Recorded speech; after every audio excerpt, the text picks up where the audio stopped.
Hi mga guwaps, good morning. So, gusto ko lang mag-share sa inyo about doon sa isang friend ko na nag-share siya about sa problema niya sa akin. Kasi ah, tungkol ito sa kasama niyang Pilipina sa loob ng isang bahay. So, dito rin sa Middle East.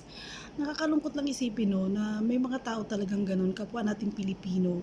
Yun pa yung magda-down sa atin or mga-aapi sa atin. Sobrang sakit sa part natin yun bilang Pilipino. Kasi ako bilang isang Pilipino, never kong pinaparamdam yan sa mga kasama ko dito. Kasi once and for all, gusto kong maramdaman nila na mas safe sila pagkasama nila ako. Siyempre, matagal na ako dito sa mga amo ko.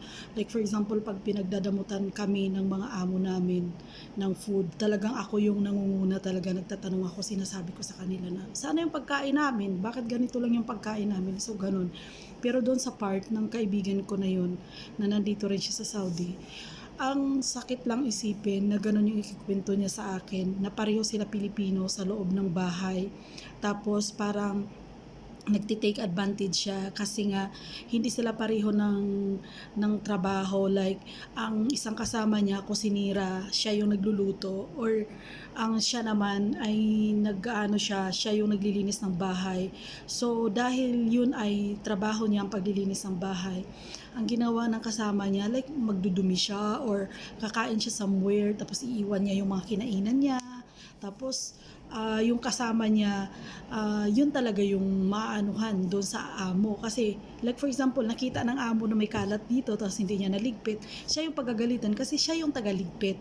So usually ang nangyayari, parang sa kanya lagi napupunta yung mali kasi sa ginagawa ng kapwa niya Pilipino. Natutuusin naman na kung tutuusin talaga is yung Pilipino na yun dapat magiging responsable siya, 'di ba? Kasi siya yung kumain, siya yung nagdala ng mga gamit na yun sa isang lugar.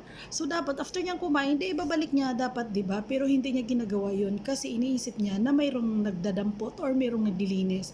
Napakalungkot isipin kasi kayo-kayo lang, may mga ganun kayo mga attitude, 'di ba? Sus nako, sa totoo lang, sana nga pag nandito tayo sa ibang bansa, tayo yung magkakampihan, hindi tayo magkakaaway dito eh. Kahit nga hindi tayo magkakakilala eh, feeling natin magkakapatid tayo, magkakaibigan tayo, mag-close tayo. Kasi tayo lang dito nagkakaintindihan. Kaya lang, sad to say, na marami talagang Pilipina na kaiba rin talaga yung mga ugali. Siguro, nakasanayan nila na ganun talaga yung mga ugali nila sa lugar nila. So, wala na tayong magagawa dun. Pero, sana man lang, for the sake na lang na pareho kayo Pilipino, sana lang naman mag-iisip ka rin naman ng mga bagay-bagay na sana makakatulong ka rin sa kapwa mo kahit sa maliit na bagay, hindi naman yung ganun, di ba?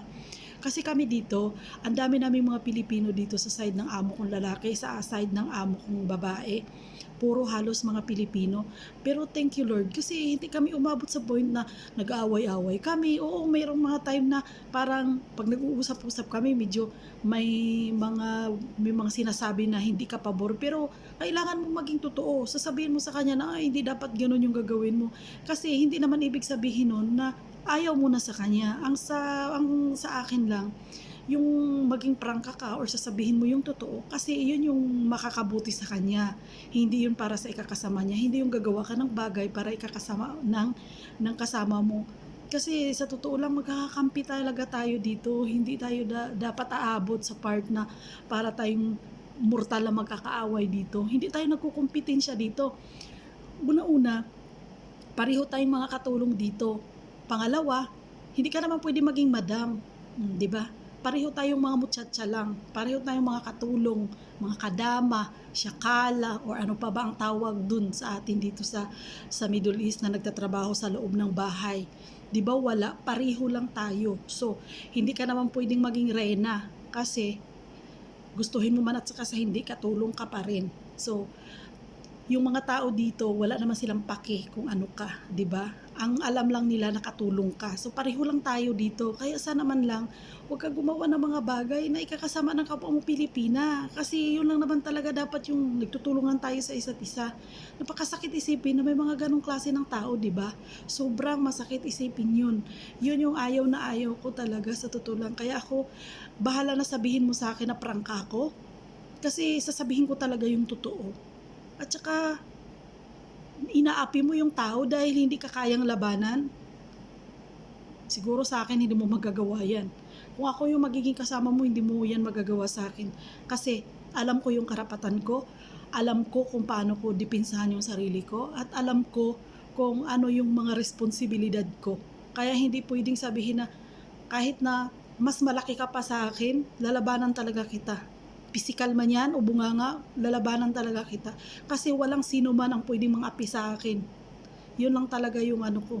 Kaya sana man lang sa mga kapwa Pilipino, matuto tayong rumispeto sa mga kapwa din natin mga Pilipino. Kasi una-una, tayo-tayo na lang dito magkakampihan tayo, hindi tayo magkakaaway, hindi tayo magkakumpetensya. Kasi una-una yung sweldo natin pare-pareho lang din. Pare-pareho lang din. Malamang pwedeng tumaas lang ng konti sweldo mo, pero pareho lang tayo. Depende kasi sa length ng service mo sa pamilya or kung gaano ka nakatagal sa pamilya na yun, kaya tataas yung sweldo mo.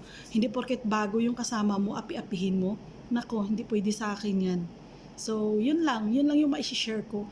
Naawa lang ako sa kaibigan ko kasi parang umaabot na ako sa point na parang gusto kong isipin, na gusto kong kausapin yung amo niyang babae kasi parang alam mo yun, nakakaawa, sobrang nakakaawa. Kasi ako dito prangka talaga ako sa mga amo ko. Pag may ayaw ko. Pag may gusto ko. Ganun ako kasi. Kaya, syempre, alam mo naman, swertihan lang talaga yung pagkakaroon ng amo dito sa ibang bansa. Swertihan lang talaga, sobrang swerte lang. So, kaya sa lahat ng mga OFW ng mga Pilipino, sana man lang spread love, share love.